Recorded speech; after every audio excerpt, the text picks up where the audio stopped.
Buenas tardes, compañeras y compañeros.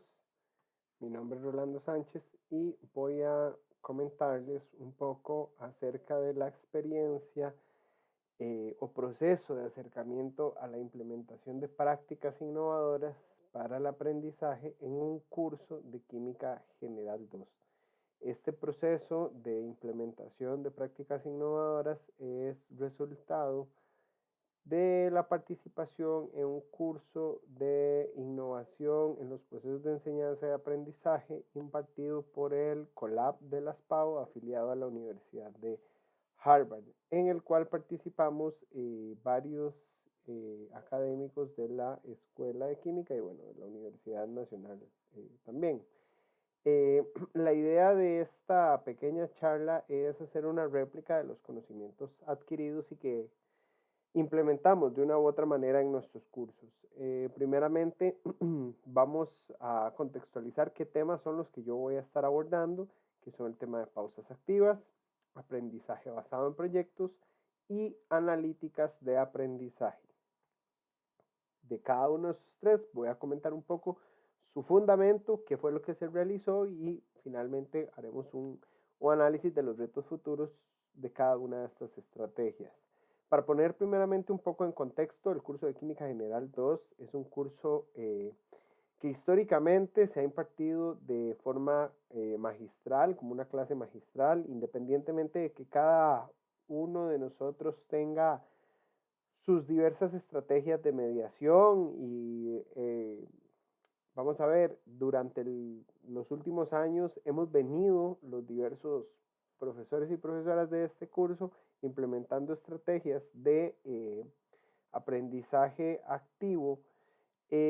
No escapa a la realidad de que al ser un curso colegiado en donde tenemos esa, vamos a ver, donde perdemos un poquito esa libertad de cátedra de qué queremos evaluar en una prueba parcial, qué queremos evaluar en un quiz, qué queremos evaluar mediante otros tipos de evaluación, sino que al final tenemos esa presión de que en un parcial se evalúan todos los contenidos y por ende debemos de cumplir estrictamente con un cronograma. Eh, Eso a mi criterio hace de que la clase, por más estrategias que se implementen de forma diversa, siempre termina teniendo un componente magistral pues importante. Y dicho lo anterior, ¿verdad? Ustedes comprenderán que al ser colegiado, diversificar la evaluación es bastante compleja, puesto que esto implica poner en consenso a veces 5 o 6 profesores que cada quien tiene sus estrategias de mediación y sus gustos o tendencias por un tipo de evaluación ya determinado y por ende se hace un poco difícil lo que es implementación de prácticas innovadoras en este tipo de curso. Entonces, eh, al menos la experiencia que les vengo a contar es de lo que pudimos hacer, que en realidad siento que son cambios pequeños pero con resultados muy importantes y la idea es que con base en esta experiencia se pueda generar pues un precedente de que es importante hacer ciertos cambios y además de que es importante hacer ciertos cambios, eh, se pueden hacer sin afectar la calidad del curso. Primeramente vamos a hablar de la estrategia de pausas activas.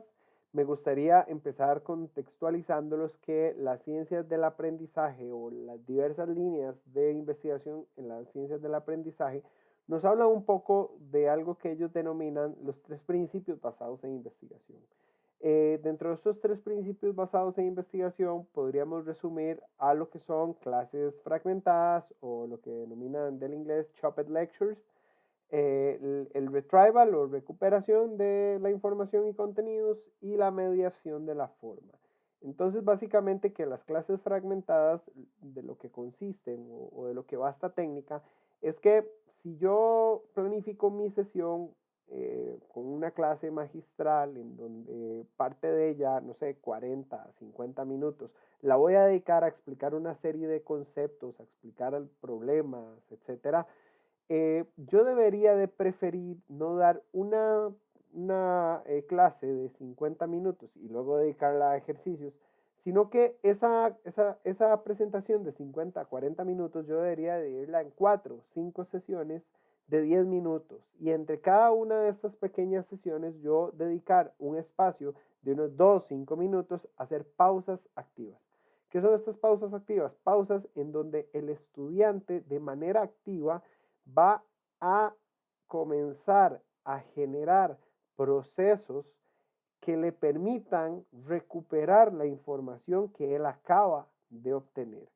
De una manera más coloquial, a mí lo que me gusta llamarle a esas pausas, hacerle una digestión de la materia, enfriar un poco la cabeza, bajarle la temperatura a esa memoria de trabajo para que el estudiante pueda asimilar de mejor forma la información y crear esas conexiones que se requieren para que el estudiante lo que está aprendiendo no se le olvide en 2 semanas, en unos cuantos días. ¿Ok? Para poder lograr eso, las clases fragmentadas trabajan muy de la mano con la aplicación de técnicas de recuperación. Con estas técnicas de recuperación, lo que buscamos es precisamente lo que comentaba anteriormente. Hay diversas formas de hacerlo y ya lo vamos a ver. Otro de los principios es la mediación de la forma. Y yo lo veo los tres súper ligados, porque yo no puedo aplicar clases fragmentadas y técnicas de recuperación si mis recursos para la mediación son terribles. No están mediados en forma. ¿Y a qué me refiero a no estar mediados en forma? Simple y sencillamente copio un poco de texto y llego a hacer lo que se conoce como karaoke académico, ¿verdad? Entonces, hay que mediar muy bien la forma, tenemos que equilibrar el lenguaje verbal, el lenguaje escrito, el lenguaje gráfico, tener un muy buen equilibrio, que nuestra lámina no sea única y exclusivamente una imagen y yo hable y hable y hable y hable, sino que esa imagen tiene que tener una descripción textual y yo debo de regular también el apoyar la imagen, el texto, con mi explicación. Para lo anterior, para que el estudiante no se abrume, ni solo escuchándome a mí, ni solo viendo la diapositiva, ni solo tratando de entender una imagen. Debe haber una muy equilibrada planificación de nuestras presentaciones o recursos que utilicemos en la mediación. En relación con la recuperación y cómo, y cómo está ligado con las pausas activas, es importante indicar que las técnicas de recuperación pueden ser literales, o sea, que yo directamente le pregunte a un estudiante por un concepto. Pueden ser técnicas inferenciales en que con base a una explicación de un concepto que acabamos de ver, yo les ponga al estudiante un caso y que, o bueno, un ejemplo corto y que él pueda identificar a qué concepto estoy haciendo referencia, o bien técnicas del tipo metacognitivas. Además, podemos eso complementarlo con preguntas o cuestionarios en aras de que el estudiante logre sacar esa información de su memoria a largo plazo y recuperarla, con preguntas de opción múltiple o bien preguntas abiertas. Y por supuesto, después de eso debe de haber una realimentación. Entonces, en las pausas activas no se trata nada más de que el estudiante, ok, descanse y vea a ver qué recuerda. No, sino que el estudiante haga, que ejecute una técnica literal. Ok, escriba 2, 3 highlights de lo que acabas de aprender. Inferencial, ok, veamos, o metacognitivo, vamos a hacer un quiz, un cuestionario. Entonces yo diseño preguntas que propicien ese tipo de pensamiento. Y después de que el estudiante responde estos cuestionarios cortos, evidentemente yo tengo que dar un tiempo para hacer esa realimentación. Entonces, esa realimentación le refuerza al estudiante lo que ya él sabía o le corrige al estudiante que mal interpretó el concepto en primera instancia, le corrige ese mal entendimiento del mismo y por ende se van reforzando de mejor forma los procesos de aprendizaje. Hay realimentación del tipo correctiva y hay realimentación del tipo explanatoria. ¿Ok? Específicamente, ¿qué realizamos en este curso? Bueno, lo que realizamos fue aplicar estas pausas principalmente con cuestionarios. Cada vez que terminábamos fragmentos de clase, veíamos ciertos cuestionarios en donde cuestionarios de 2, 3, 4 preguntas donde el estudiante respondía y después analizábamos las respuestas en vivo, todos les involucrábamos al estudiante en la explicación del por qué sí o por qué no una respuesta. Además, esto lo logramos complementar con Kahoot, que si bien es cierto es una herramienta que muchos y muchas de nosotros hemos venido, hemos venido aplicando e implementando durante los últimos años, tiene también ese mismo sentido de no solo verlo como, ay, cambiemos una clase y hacemos un Kahoot largo, sino que la idea es que sirva como un cuestionario corto. Es muy importante que nos llevemos la idea de que son cuestionarios cortos, no un cuestionario de 10, 15 preguntas, porque lo que yo quiero es recuperar un par de conceptos del estudiante y no someterlo a casi que una evaluación de toda una clase. ¿Ok? Eso en relación con las pausas activas. Importante indicar que estas actividades fueron de muy buena aceptación, a los estudiantes les agradó muchísimo de acuerdo con los resultados de la evaluación docente. Y además, estas técnicas no representaron ningún atraso en el cronograma de la materia, tomando en consideración de que las clases fueron planificadas y mediadas de manera correcta o de manera adecuada en aras de generar esos espacios y por ende, vamos a ver, podríamos decir que no existió atrasos con el cronograma pactado para el curso inicialmente. ¿Ok? En segundo lugar, vamos a hablar de las estrategias o de la estrategia de aprendizaje basado en proyectos. A mi criterio es una estrategia que puede implementarse en cursos de todo nivel. La realidad es que sí puede hacerse y siendo muy transparentes, creo que en esta experiencia me faltó muchísimo por hacer y tengo muchísimo por mejorar para poder aplicar esta estrategia en un curso de primer nivel como lo es Química General 2. Primeramente, pues explicarles de qué va esta técnica. Es una metodología activa de trabajo para los estudiantes en donde la misma se basa en un aprender a aprender. ¿Ok? Además, importantísimo destacar que esta estrategia es muy distinta a un trabajo final de investigación por dos motivos. Primero, porque esta estrategia está pensada para que sea motivadora y principalmente porque el proyecto que los estudiantes van a desarrollar debe de ser significativo. Yo no puedo poner a desarrollar a un estudiante un proyecto que sea una idea o concepción mía. O vamos a ver, lo puedo hacer, pero no es la idea y no sería lo recomendado porque lo ideal es que el estudiante vea en ese proyecto algo significativo y no simple y sencillamente algo más del curso con lo que yo tengo que cumplir. Y muy importante, el aprendizaje basado en proyectos es distinto al aprendizaje basado en casos. ¿Y esto por qué? Primero, porque es más amplio, debe orientarse a la acción y no solo a la investigación y que nos lleguen a contar, y que se requiere de un producto. Y es precisamente en este penúltimo punto que es donde yo digo que me falta un poco para poder aplicar muy bien esta técnica en un curso de Química General 2. No es excusa, pero bueno, estamos en un proceso de aprendizaje y también hay que tomar en consideración la rigidez de evaluación del curso, en donde no se permite cambiar, pues, para un grupo el tipo de evaluación que se va a hacer en un rubro o en otro. Entonces, eso dificulta un poco la implementación. Para entender un poco más del por qué yo digo que dificultó un poco la implementación, me gustaría contarles qué se realizó. Y bueno, lo que hicimos fue que dedicamos un porcentaje importante del curso a lo que es eh, a la extracción, conceptualización y explicación de la aplicación de ciertos contenidos del curso en la vida cotidiana, en procesos industriales o en el ambiente.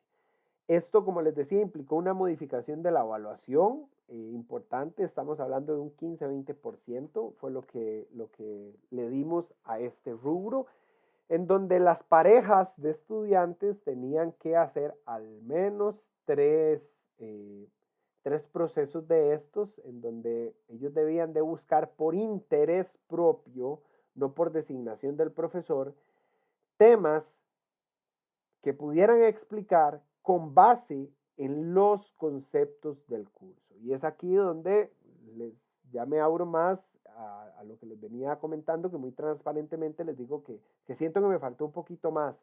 No hubo un producto final más que un infográfico y una presentación de los estudiantes. Estos debían de ser colgados. Yo mis Teams en cursos de teoría los manejo por canales y normalmente las unidades tienen su respectivo canal en donde les cuelgo material complementario, en donde hacemos las sesiones, en aras de que todo esté muy bien ordenado. Entonces los estudiantes, si una pareja tenía casos de la unidad 1, 5 y 7, en esos canales respectivos colgaba su infográfico y colgaba su video. Y los estudiantes debían de interactuar. Eso era muy importante. A pesar de lo anterior, considero que puede diseñarse muy bien una estrategia en donde el estudiante desarrolle un proyecto en grupos y que sea de una aplicación específica muy relacionada con el curso. Considero que sí es posible hacerlo, pero se requiere del consenso de todos los profesores y pues obviamente la estrategia debe de idearse entre todos los docentes que van a dar el curso, no solo por un tema de acuerdo, sino por un tema de enriquecer la evaluación con muchas ideas, ¿ok? La tercera y última estrategia, y personalmente la que más me gusta, es la analítica de aprendizaje. Por ahí pues ese estribillo de tomando ventaja de los datos, puesto que así lo considero. Esta estrategia no necesariamente es una modificación per se de nuestra mediación, porque no es que con los datos nosotros hacemos algo en la clase propiamente, pero con los resultados y las conclusiones a las que nos permite llegar ese análisis de datos, nosotros modificamos nuestra planificación y por ende modificamos nuestra mediación. Y esto en última instancia va a impactar de manera positiva, ¿verdad? Teóricamente en nuestros estudiantes. En este caso, ha de decir que lo que se realizó fueron de datos posterior al curso. Entonces, en principio, esos cambios de planificación y mediación deberían de verse reflejados en un curso posterior. Actualmente no estoy repitiendo el curso, entonces no puedo contarles cómo modifiqué yo mi planificación y mi mediación, pero sí les comento, les voy a comentar cuáles son los principales resultados o las conclusiones a las que llego a partir de esa analítica de aprendizajes que realicé. Antes de entrar a lo que se realizó, muy importante primero contextualizarles sobre los principios de la analítica de aprendizajes. El concepto propiamente es el que vemos acá, que dice que es la recolección y análisis de datos educativos sobre los estudiantes y sus ambientes de aprendizaje. Esta corriente tiene 3 líneas principales de investigación. El Educational Data Mining, en donde esta línea de investigación se centra en lo que es generación de tendencias, identificación de tendencias más bien, analizar patrones. El Academic Analytics se centra más en lo que son generación de métricas, indicadores, y el Learning Analytics se centra más que todo en entender cómo los estudiantes abordan sus estudios. Entonces, ¿cómo mido yo todas estas cuestiones? Con datos. Y la pregunta que surge a este punto es, ¿y cuáles datos? Bueno, pues aunque no lo parezca, nosotros tenemos una cantidad impresionante de datos a los cuales podemos acceder y echar mano de ellos. Solo por mencionar algunos, tenemos el aula virtual, tenemos la página de Transparencia Universitaria o Transparencia UNA, en donde aquí se cuelgan históricos de aprobaciones de cursos. Dentro de esos datos no solo está la aprobación del curso, sino que está sistematizado por año, por carrera, por docente, cuál fue el promedio general del curso. También tenemos nuestros propios registros de cursos que semestre a semestre sistematizamos N cantidad de información, de notas de quizzes, de parciales, de asistencia, y también tenemos nuestras evaluaciones docentes, que este recurso nos da no solo información cuantitativa en relación a nuestro desempeño, sino que nos da también información cualitativa sobre la percepción o ciertas características que ven los estudiantes en nosotros.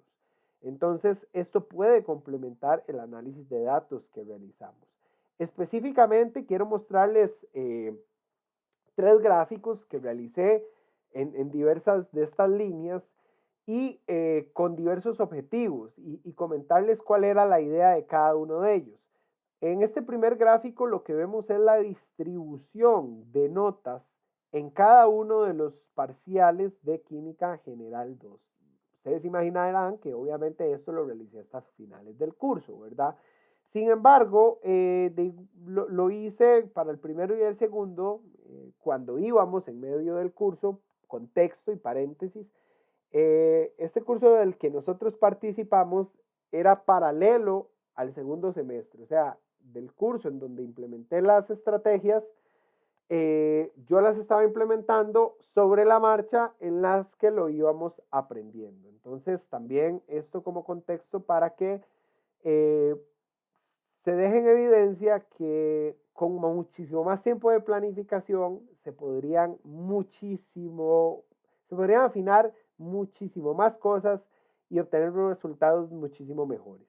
Entonces, ¿para qué hice yo esta distribución? Algunos dirán, bueno, pero ahí en el aula virtual yo siempre veo que hay un histograma. Sí, está muy bien. Eso es uno de nuestras aplicaciones de analíticas de aprendizajes. Ver cómo fue el comportamiento de notas de nuestros estudiantes por cada parcial. El único tema es que en el aula virtual esos gráficos son un poco más rígidos y no me va a permitir contrastar 1, 2 y 3, ¿verdad? Entonces tengo que descargar los datos y ya luego yo procesarlos. ¿Qué fue lo que hice acá? ¿Y cuál es la conclusión a la que me lleva este gráfico? Bueno, que vemos que hay un desplazamiento sobre la media y sobre la distribución. Si bien es cierto, estamos viendo unas distribuciones, podríamos decir casi que bimodales, en donde tengo un grupo más centrado tengo un grupo en izquierda y otro en derecha. Se observa que en el primer parcial, la media aproximada siempre va creciendo con respecto al segundo y la del tercero crece respecto al segundo. Entonces, podríamos decir que esto es parte del resultado gracias a las estrategias que se implementaron. Ahora bien, alguien me puede decir, pero ¿por qué usted concluye eso? Hay muchas variables. De repente puede que la materia del tercer examen sea más fácil, puede que el estudiante le haya puesto más. Estamos totalmente de acuerdo. Son múltiples variables y yo no puedo nada más asegurar que esto es debido a las estrategias que implementamos. Pero podría decir, y tal vez muy envalentonado, atreverme a decir que esto se refleja refleja en parte, o una de las causas es la implementación de estas estrategias.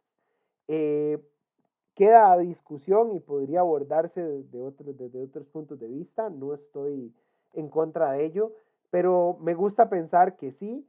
Y este otro gráfico que está acá me apoya y también me sirve para otro análisis.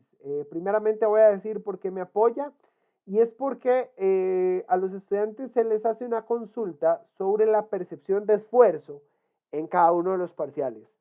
Y esa percepción de esfuerzo resulta que para ellos el más difícil fue el segundo. A pesar de que el más difícil fue el segundo, la nota promedio del segundo y la distribución fue mayor en notas, o sea, se obtuvieron notas mejores en el segundo en relación con el primero. Y casualmente el primero fue el que vieron menos complejo. Entonces, por esto digo que una de las causas puede ser de este comportamiento, de este desplazamiento a la media, puede ser las estrategias que estuvimos implementando.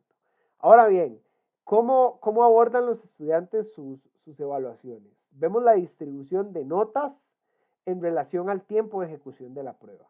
Y acá evidencio un tema que yo siempre he apuntalado y es el hecho de que no entiendo por qué debemos de hacer pruebas parciales tan largas. Yo considero que someter a un estudiante 3, 4 horas a hacer un examen no le asegura a usted que el estudiante sabe. Simple y sencillamente el estudiante aguanta la presión y listo.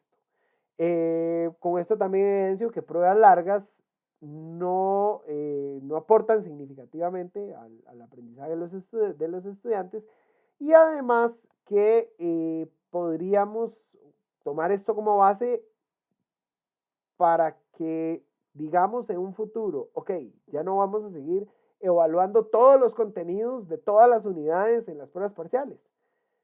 Como profesores consensuemos o cada quien tenga su libertad de cátedra, un poco más complejo, creo que es más enriquecedor el consenso de todos estos tópicos de 3 unidades que van para un parcial, cuáles vamos a evaluar en el parcial y cuáles vamos a evaluar mediante tareas, mediante otro tipo de evaluaciones, tal vez inclusive hasta no sumativas, que sean evaluaciones formativas, para que podamos hacer pruebas más significativas que evalúen realmente lo que al estudiante le va a ser más útil en cursos futuros.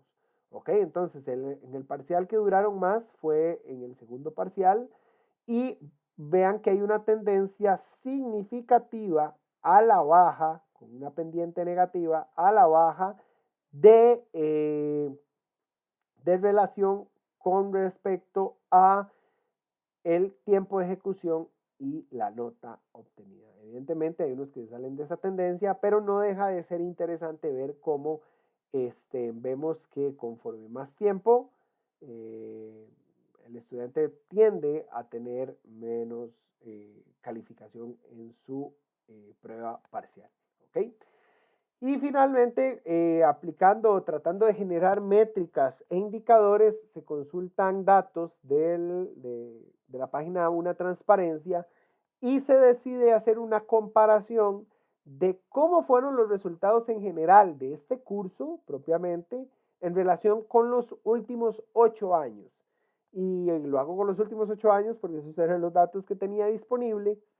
Y observamos que, bueno, puedo hacer un análisis más general, ¿verdad? Analizando del 2003 al 2016, vemos que el 2017 vuelve a caer y empiezan otra vez a volver a subir lo que son los porcentajes de aprobación.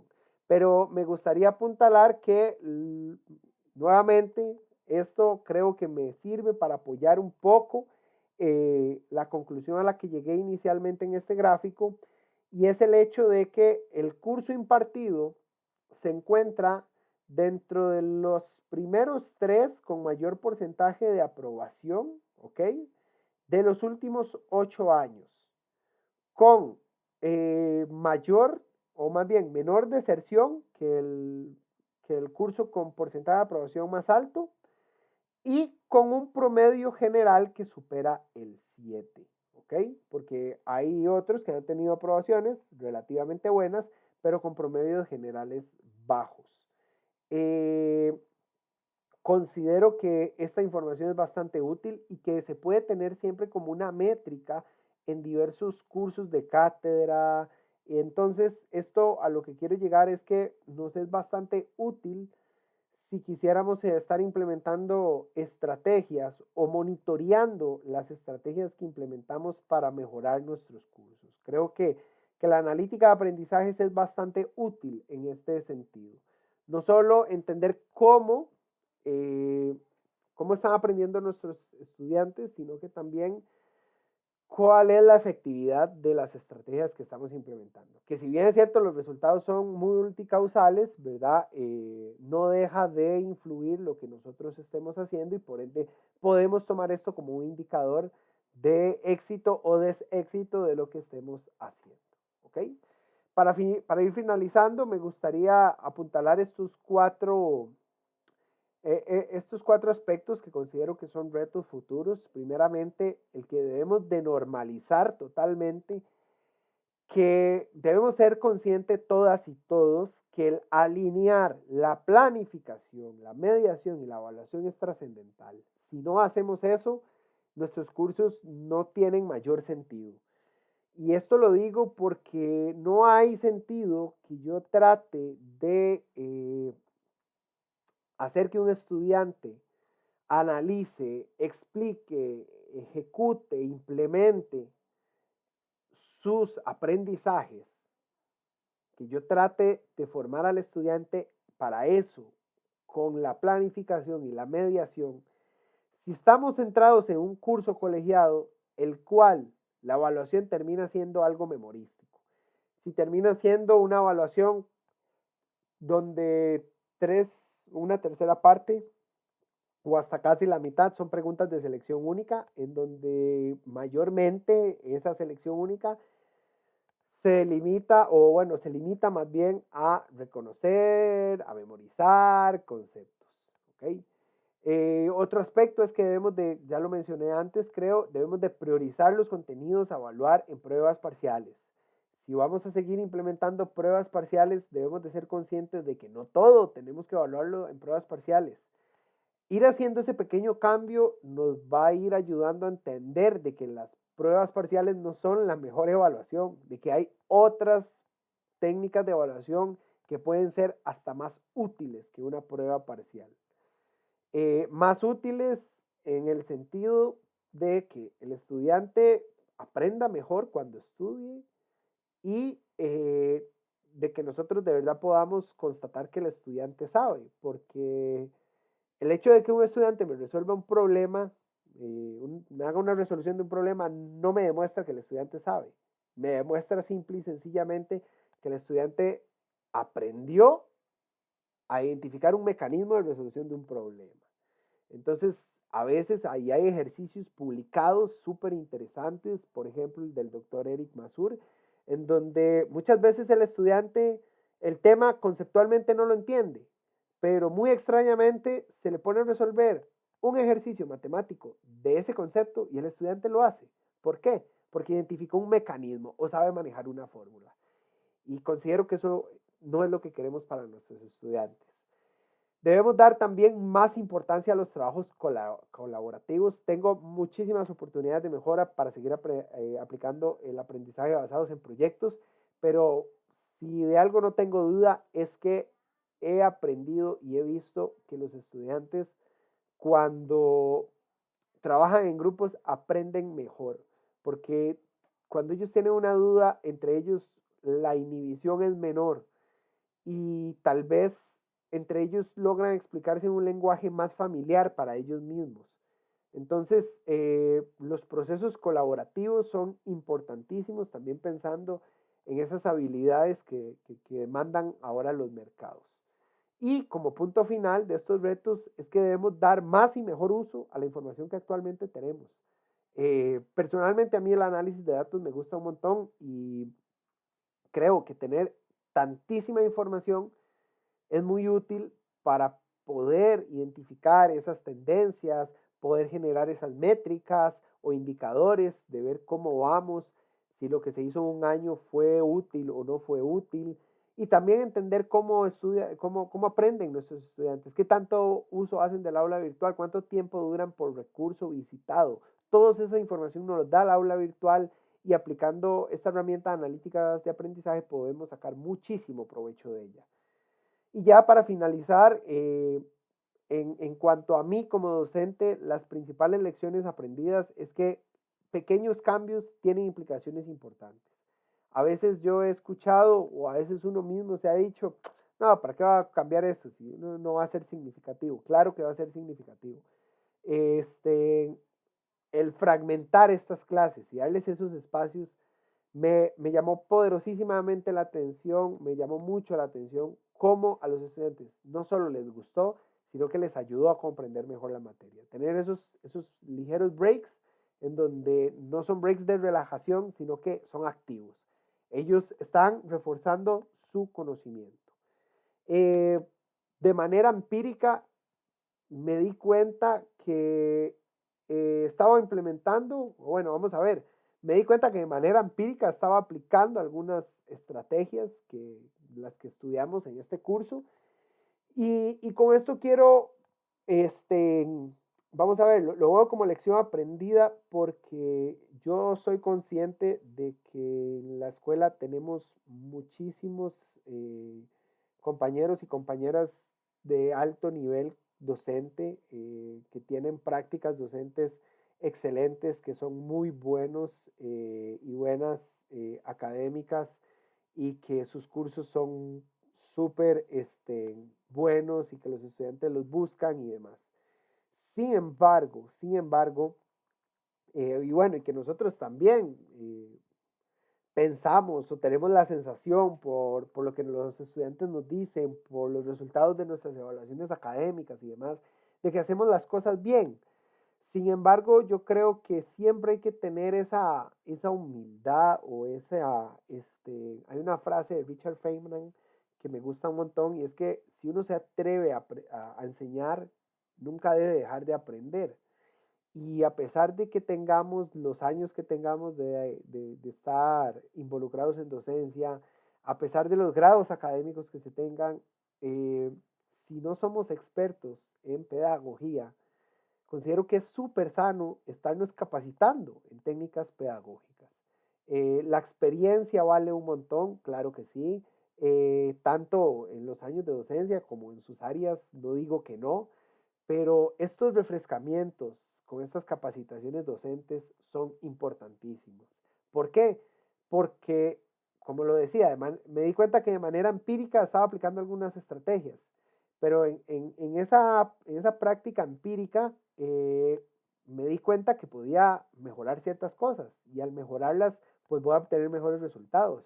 También me di cuenta que habían cosas que yo creía que eran adecuadas, pero que tal vez de repente desde un punto de vista pedagógico no sean correctas y puedan mejorarse. Entonces, a lo que quiero llegar es que independientemente de si somos buenos, de si tenemos, si creemos que nuestras clases son buenas y son gustadas por los estudiantes y son bien calificadas, eh, no es bueno quedarse en ese conformismo y creo que es muy sano siempre estar en una actualización constante de nuestra práctica docente. Y finalmente, una lección aprendida es que es necesario centrar las necesidades del estudiante para la planificación, para la mediación y la evaluación. ¿Por qué? Porque si yo como docente centro la necesidad del estudiante, yo digo, ok, ¿qué va a requerir el estudiante? El estudiante va a requerir esto, lo otro. Perfecto, planifico y medio mi clase para eso.